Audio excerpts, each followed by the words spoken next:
Ассалаумағалейкум армысың қазақ елі, сіздермен бірге Сұлтанбек. Бүгінгі бейнеде мен бейненің тақырыбынан көргендеріңіздей Тәуке ханның Осман империясының сұлтаны 3-ші Ахметке жіберген ұсыныс хаты туралы болмақ. Сол үшін бейнені соңына дейін қарауға барлықтарыңызға кеңес беремін. Бейне басталмай тұрып арнаға тіркеліп лайк басып кетуді ұмытпаңыздар. Ал ендеше көп соза бермей бастаймын.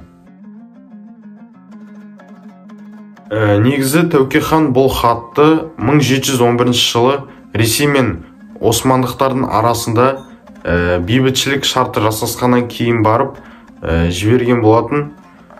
Және бұл хаттың былайша айтқанда қысқаша айтып кеткенде мақсаты Ресейдегі башқұрт халқының қорғау, сол башқұрт халқына көмектесу. Неге десеңіздер, башқұрт халқы өздеріңіз білетіндей бізге жақын халық, бауырлас халық. Және де оларда түркі тілдес, түркі халықтарына жатады. Және олардың діні де бір ислам сүнниттік ханафи мазхабы болып табылады. Дәл солай біздің қазақ хандығында да сүнниттік жолдағы ислам діні ханафи мазхабында дәл осылай османдарда да солай болды. Негізі жалпы бұл хаттың мақсаты қазақ-түрік одағын құру болатын. Сіздерге нақтырақ түсінікті болу үшін осы хатты оқып берейін. Ал достар, оқи бастайын. Хат билеушіні бірінші мадақтаумен бастаған. Басында былай жазылған: атақты һәм даңқты бойында ұлылық пен әділдік, абырой мен мейірбандық бар екі қасиетті қаланың иесі, Мекке мен Мәдина шариғат бойынша бір ауыздан таңдалып діннің жанашыр ретінде белгілі болған мәртебелі Осман ханның ұрпағы Ахмет хан. Және одан кейін қазақ хандығы мен Осман империясының дін жағынан бауырлас екенін айқындап осылай тоқталып кеткен. Сіздің шын досыңыз Ташкенттегі Афрасияптың тағында отыр. Менің құзырымдағы адамдар және иелігімдегі жерлер Түркістан, Әндіжан, Сайрам, Қарақалпақ және басқа да халықтар таңның атысы мен күннің батысы шариғат бойынша құлшылық етеміз деп жазып кеткен. Одан ары нақты шаруа жайында жазған, нақты сол мақсаты жайында. Бұл жазуда біздің хандығымыз бен Мәскеу князьдігінің арасында естек аталған иелігіміз бар. Және Ака Аштак деп берілген бір сөз бар. Бұл бүгінгі башқұрт жері болуы мүмкін. Нақты енді белгісіз, бірақ соған ұқсастау сөз. Оның тұрғындары бәрі сүннет жолын ұстанушылар.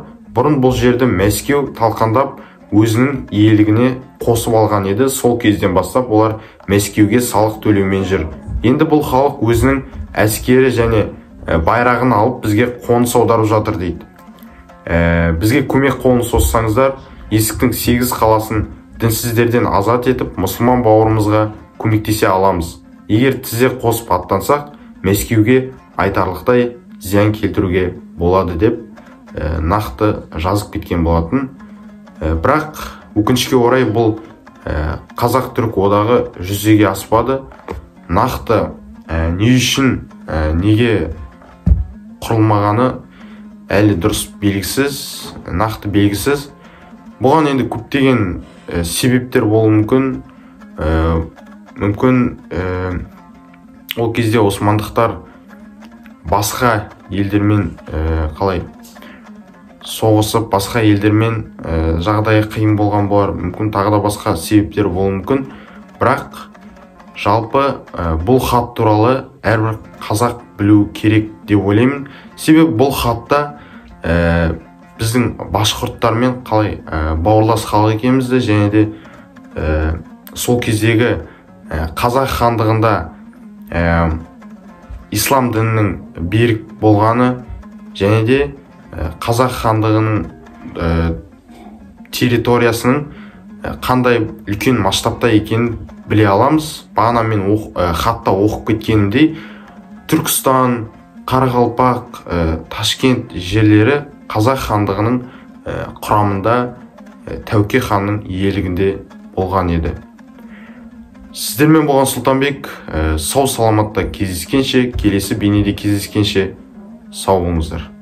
Соңына дейін қарағандарыңыз үшін алғыс білдіремін.